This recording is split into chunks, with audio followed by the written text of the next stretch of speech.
पूरा महीना कितना खर्चा हुआ उसका हिसाब लिखिए, मैं देख ले। ए आई, कुछ भी मत बोल। मैं क्या तेरे से पैसे का हिसाब मांगूंगा? तूने कभी अपनी दी हुई कुर्बानियों का हिसाब रखा है क्या? मैं औलाद है, जल्लाद नहीं जो पैसों के लिए माँ पे शक करेगा। लेकिन हिसाब में वो 3000 रुपए। आई 3000 बचे हो या 30,000, सब तेरे ही चे। आयश कर। अरे घोल की, बचा नहीं है तेरे को 3000 मुझको और देने के। 3000 का शॉर्टेज हो रहा। पैसा खत्म। हिसाब दिखा मेरे को, मैं किधर उड़ा डाली सारा पैसा। घेबक तुझ, मेरे को पता था तू मेरे ऊपर शक करेगा, इसके लिए पूरा हिसाब लिख के रखी हूँ मैं। पहली पगार हुई नहीं कि माँ से हिसाब ले रहा है। तेरे बाप ने कभी हिसाब नहीं लिया। मेरा रेडियो बंद हो गया, तू भी अपना बंद कर। मेरी शादी होने तक मेरे पगार पे जितना खर्चा करना करती जा, एक बार भी कंजूसी मत करना। पर आई पक्का कम पड़ेगा। अरे मुंह से निकल गया। मैं आई कम इन सर? सर उस ऐड के बारे में मैंने पता लगा लिया है। अगर आप कहें तो मैं एमडी से जाके मिल लूं। मजाक कर रहे हो क्या? कंपनी के एमडी को मिलने में मैंने 10 जोड़ी चप्पल घस डाली और तुमको ऐसे ही मिलना है? ये सब छोड़ो, वो एड तैयार हुआ कि नहीं बताओ मुझे। सर विटामिन डी का सोर्स उनके प्रोडक्ट में होगा। सर अस्पन लोग इसे खरीदेंगे ना? Yes sir. बहुत सारू, इसको रख के जाओ। इसका टेस्टिंग करके देखना पड़ेगा ना, फिर एमडी साहब को बताना पड़ेगा। फॉर्मूला सिंपल है सर, कैल्सी कॉलीफ्लावर। रिसर्च कर चुका हूं। कैल्सी कॉलीफ्लावर। हाँ सर यही सही टाइम है। अगर आपने उन्हें जाके बता दिया तो बोर्ड ऑफ डायरेक्टर्स में आपको जगह मिल जाएगी। तेरे को मेरे अंदर बोर्ड ऑफ डायरेक्टर वाले कीटाणु दिखाई देते हैं क्या? सर मेरा सपना है कि आप बोर्ड ऑफ डायरेक्टर्स बने। माताजीनी कृपा છે। एमडी साहब के साथ मेरी खाखरा मीटिंग है। तुमने काम बहुत सरस किया है। सर फॉर्मूला भूलना मत। कैल्सी कॉलीफ्लावर भेजा में આવી ગયો। Sir good morning sir. May I come in sir? Come in Narayan, tell me. Sir मैंने फेडोरा के नए एड का फॉर्मूला पता कर लिया है सर। रियली? बैठो बैठो। बात एम छे कि ये मिल्क प्रोडक्ट है सर। ये लो, कोई कंफ्यूजन बाकी नहीं रहे उसके लिए फॉर्मूला इंग्रेडिएंट के साथ लिखा है। Good good. और वो है कैल्सी कॉलीफ्लावर। साचू कहूं साहब, ये इंग्रेडिएंट के बिना मिल्क प्रोडक्ट बनेगा ही नहीं। ये तो मैं मानता हूँ, ये एक मिल्क प्रोडक्ट है। अब प्लीज उसे बुलाओ जिसने तुम्हें ये बताया। गो कॉल हिम। गो। समझियो नहीं? जाओ बुलाओ। सर आज है ब्रांड मैनेजर। चलो डिटेल्स बताओ। सर स्टडी के मुताबिक वो विटामिन एनरिच्ड मिल्क लॉन्च करने जा रहे हैं, उसी का कैंपेन है सर। न्यू फेडोरा इस आइडिया को मार्केट में ला रहा है। उनका मेन इंग्रेडिएंट है कॉली कैल्सीफेरॉल। फिर से बोलो। कॉली कैल्सीफेरॉल। बाणा, तूने तो मुझे कैल्सी कॉलीफ्लावर बोला था ने? कॉलीफ्लावर?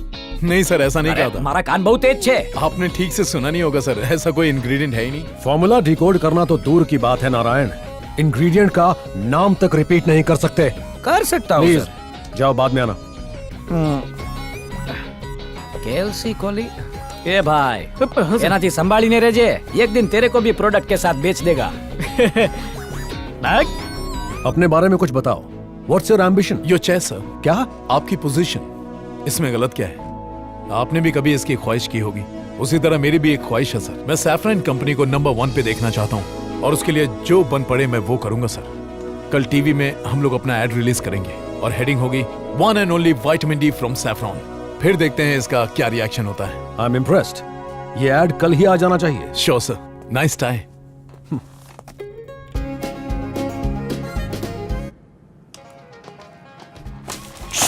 हमारा नंबर 1 प्रोजेक्ट कैसे लीक हो गया? सैफरन को मात देने के लिए ये मेरा तुरुप का इक्का था। किसने लीक किया? यहाँ से लीक नहीं हुआ सर। दिन ब दिन हमारी पोजीशन नीचे जा रही है, हमारी हर कोशिश नाकाम हो रही है। सर क्या हमारे आदमी उनके बोर्ड ऑफ डायरेक्टर्स में हैं? यस। Super sir. मुझे ये प्रोजेक्ट नहीं चाहिए। Close this project. सर इस प्रोजेक्ट में हमने करोड़ों रुपए इन्वेस्ट किए हैं, इसे बंद करने से सारे पैसे डूब जाएंगे। यानी फिर से इस इंडस्ट्री में सेकंड पोजीशन पे रहूंगा? पोजीशन से ज्यादा इज्जत का सवाल है। नए सिरे से सोचना होगा, पर गद्दार को कोई माफी नहीं। बत्ती का बिल भरने के लिए 500 रुपया और चाहिए। माँ कहीं गुजराती क्लासेस ज्वाइन करके थोड़ा पैसा बचाना सीख। धूप में तो और चिकनी दिख रही है। आई मेम साहब को बोलते छुट्टा काम वाली छुट्टी पे जा रही है। बेटे को इतनी पगार मिलती है कि ब्लाउज कम पड़ रहा है। मेम साहब को बोल फेसबुक पे कम बैठे और वॉश बेसिन के पास ज्यादा। अच्छे बर्तन धोएगी तभी लाइक्स मिलेंगे। यहाँ से नहीं तो चमाट खाएगा। तार की तरह लंबा हो गया लेकिन दिमाग से बच्चा ही छे। चल फुट, अभी यहाँ से लेट हो गया तो पगार कट जाएगी।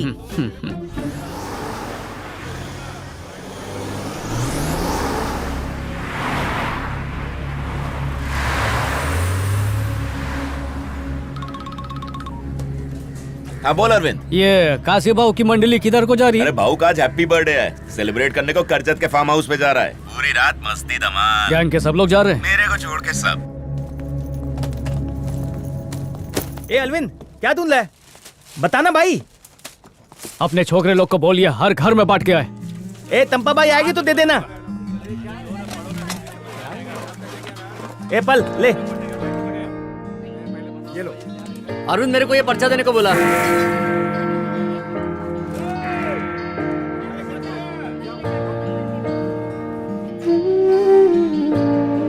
बहुत टाइम से इसी दिन का इंतजार था। रेडियो खोलने के बावजूद आप सब तक वो बात कभी नहीं पहुंचा पाया जो मैं पहुंचाना चाहता था। बस्ती वालों, अगर मेरी नीयत साफ लगती है, अगर मेरे इरादे नेक लगते हैं, तो मेरी बात को सुन के उसके बारे में सोचना जरूर। तकरीबन 3 साल पहले कुछ सरकारी अफसर अपने एरिया में आए थे। काशी भाव ने हम सबको डराया, बोला कि वो हमको निकालने के लिए आए हैं, और हम सब ने मिलकर उनको भगा दिया।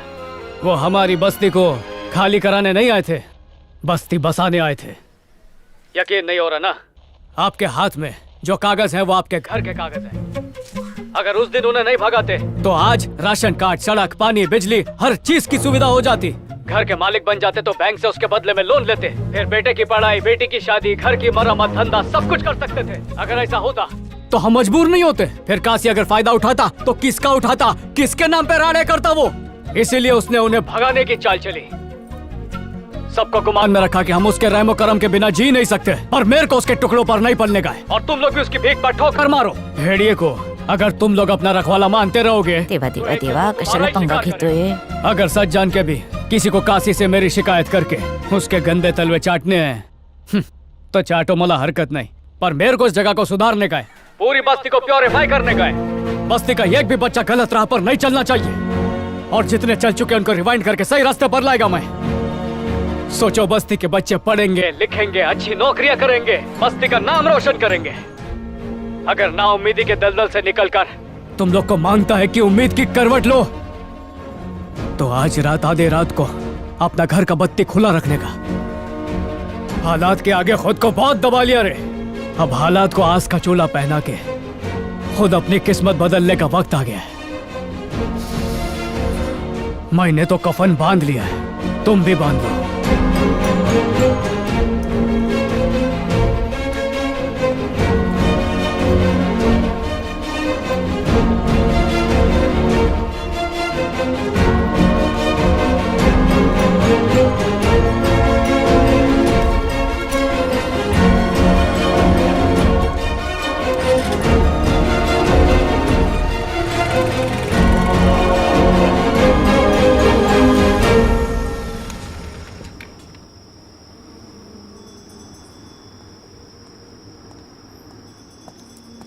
कौन है रे? मैं हूँ, तेरे रेडियो की फैन। क्या हुआ? काशी के डर से तेरी हवा निकल गई? काय रे, नींद नहीं आ रही है? अरे कैसी बातें करते हो? यहाँ पे इतना अच्छा फ्री में शो होने वाला है और मैं चादर ओढ़ के सो जाऊँ?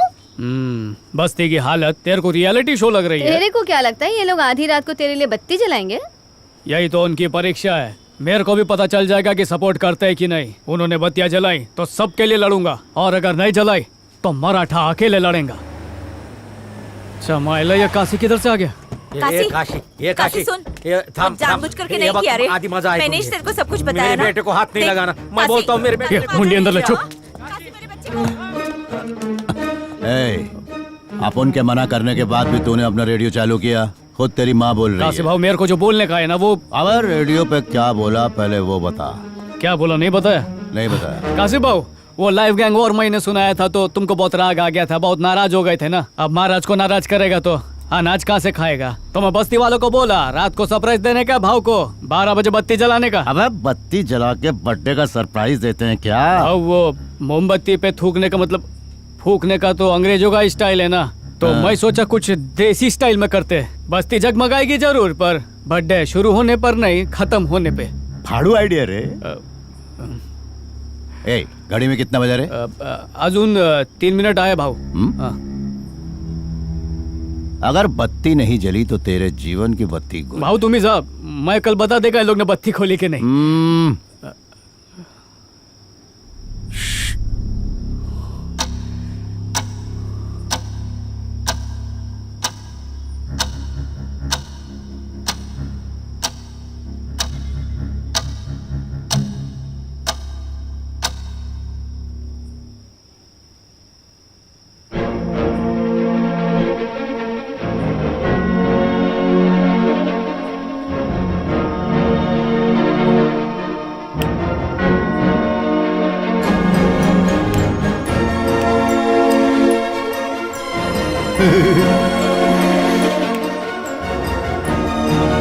किती वेळ झाला?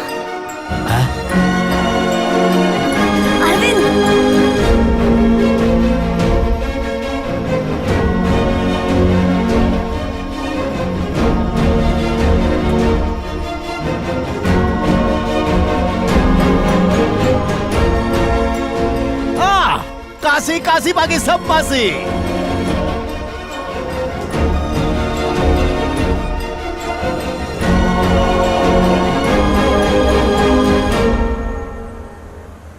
सर ये मेरा मित्र पकिया है, कोई नौकरी होएगा तो प्लीज दो ना। अगर ये सुधर गया ना सर तो इसको देख के 10-15 लोग और बस्ती के सुधर जाएंगे। Sample marketing? वाह सर, आज नया मार्केटिंग सीखा। तुम्हारे काम से मैं बहुत खुश हूँ। भाग्या से बात करना चाहूंगा, बाहर वेट करो। सर मैं रुकता है, ये सटकेला है, किसी पर भी हाथ छोड़ता है। तुम टेंशन मत लो। ये पकिया, दोस्ती का इज्जत रखना। सर, अपने बारे में अपने दोस्त का विचार एकदम सही है। वो टाई लगा के यहाँ बैठना अपने से नहीं होगा, भेजा फ्राई हो जाता है। सर, आप अपने को रिजेक्ट कर दो। जो काम तुम काशी के लिए करते थे वही यहाँ पर करना है। वसूली की जगह डिलीवरी बॉय बनकर। पगार भी मिलेगी, चलेगा ना? फिर चलेगा। मुझे तो नहीं लगता वो वहाँ पर टिक पाएगा। काके घाबरू ना का, उसके काम की जिम्मेदारी मैं ही लेता है। जिस दिन तुमने लाइट ऑन करने को कहा, सबके दिलों में एक उम्मीद की किरण जाग गई। मेरे को भी यकीन नहीं हुआ, सबकी बत्ती जल गई। सबको बदलाव मांगता है। इसमें तुम्हारी मदद एक लड़की भी कर रही है और वो घर घर जाकर तुम्हारी बातें लोगों तक पहुंचा रही है। कौन थी मुलगी? वो नई लड़की है ना, मीनाक्षी। उसी ने हम सबको बताया कि तुम अच्छे इंसान हो, अच्छा काम कर रहे हो और हमें लाइट ऑन करने को भी कहा। Hello hello lens Kumar. बोल भाई अरविंद। ये मीनाक्षी कैसे टक अरे मेरी ताई जी की बेटी है, मैं भाई हूँ उसका। इधर ट्राइपॉड चेक कर। कोई फायदा नहीं था, फिर भी बस्ती में मेरी इतनी मदद की बोल के पूछ रहा हूँ। मीनाक्षी है ही ऐसी, लोगों की मदद किए बिना उसको रात को चैन की नींद नहीं आती। पर मीडिया वाले उसको गलत काय को समझे थे। देख, उसने औरतों के हक के लिए लड़ने के लिए उस डॉक्यूमेंट्री में काम करने का फैसला किया था। सोसाइटी वाले उन लड़कियों के बारे में उल्टी सीधी बातें कर रहे थे, उन्हीं की मदद करने के लिए उसने वो टीवी शो किया था और टीवी वालों ने अपनी टीआरपी बढ़ाने के चक्कर में उसी की बलि चढ़ा दी। पहले मीडिया ने गलत समझ के उसको दुख पहुंचाया, बाद में मैंने दुख पहुंचाया। प्लीज बोलूंगा तो एक मदद करेगा? ये ले भाई, ये उन लड़कियों के नंबर हैं जिनकी वो मदद करना चाहती थी। ये लो, पहला नंबर डायल कर दिया। हेलो हेलो, उस दिन आप वो रियलिटी शो में आई थी ना? हाँ। उसमें से हमने आपके हस्बैंड का नंबर निकाल लिया है। मैंने शो के लिए झूठ बोला था, मेरी अभी शादी ही नहीं हुई है सर। ये क्या बात कर रही हैं आप? वो शो मैं और नंदनी ने पैसे के लिए किया था। भागितला, उसमें से 2 तो फ्रॉड है। हेलो नमस्कार, बैंकॉक में फ्री मसाज के लिए आप और आपके हस्बैंड सिलेक्ट हुए, मैसेज मिल गया ना? क्या? मेरा तो कब का तलाक हो चुका है और अब मैं अकेली रहती हूँ। बैंकॉक जाके क्या करूँगी? हट, फोन रख। मैडम फोन मत रखना, पति को छोड़ो, मेरे साथ चलो, मैं चलूंगा। सही है ना, घर के झगड़े के बारे में अनजान आदमी को फोन पे बता दिया तो हम दोनों उसके घर चले। क्या रे? वो एलकेजी से लेके बीकॉम तक सब बता देगी ना। मेरा पति जानवर था। वो सीधी सादी लड़कियों के गंदे तरीके से वीडियो बनाता था, फोटो एडिट करता था। मेरा पति ही उस चैनल में डायरेक्टर था, उसी ने प्रोग्राम शूट किया था। लेकिन बाद में उसने मीनाक्षी की बातों को आगे पीछे करके उसने कुछ और ही मतलब बना दिया और मीनाक्षी को टीवी पर विलन बनाया। ओरिजिनल रिकॉर्डिंग मिल सकती है? हाँ, मेरा पति एक कॉपी घर पे रखता था। हमारे यहाँ स्त्री प्रधान समाज हुआ करता था, जिसका जिक्र किताबों में भी है। घर और समाज के फैसले औरतें खुद लिया करती थी, यहाँ तक कि हर रात अपने लिए नया साथी भी चुन सकती थी। क्या आप लोग चाहते हैं कि फिर से वही दौर आए? माना कि हमें कुछ भी करने की आजादी है, लेकिन हम गलत फायदा नहीं उठाते। हम अपनी आजादी की अहमियत जानते हैं और उसकी सीमाएं भी समझते हैं। जिससे हमारी और हमारे समाज की बदनामी हो, हम ऐसा कुछ नहीं करेंगे। हम उनकी इज्जत करते हैं जो नारी शक्ति के लिए संघर्ष करते हैं और उनका सम्मान करते हैं। ये है ओरिजिनल मीनाक्षी। ये सच्चाई सामने आनी चाहिए। हाँ बोलो। फेसबुक देखा क्या? नहीं तो क्यों? तो जाके देखना जरा। औरतों का गलत फायदा उठाना और उनका इस्तेमाल करना एक बहुत बड़ा गुनाह है। ये मत भूलो कि हमारे देश को आजाद कराने में औरतों ने एक बहुत बड़ी भूमिका निभाई है। पहले बात खत्म होने दो। चैनल ने अपनी टीआरपी बढ़ाने के लिए मीनाक्षी के ओरिजिनल वीडियो को एडिट किया था। मीनाक्षी ने समाज को कुछ और मैसेज दिया था, लेकिन चैनल ने उनकी बात। लेकिन मैंने ऐसा नहीं कहा, इन्होंने ऐसा किया है। मैं जो कहती हूँ मुझे याद रहता है। मेरे पति की तरफ से मैं माफी मांगती हूँ मीनाक्षी। सॉरी मीनाक्षी दीदी, आपकी हॉस्टल के नीचे आके बवाल किया हमने, इसलिए आपसे माफी मांगते हैं। आप में सच बोलने की हिम्मत है। Heads of you. देखा क्या? ये सब कैसे हुआ? ये सब अरविंद ने किया है। बोला कि सच सामने आना चाहिए और फिर अच्छी बात है ना। हेलो हेलो, मुझे लगता है वो तुम्हें पसंद करने लगा है।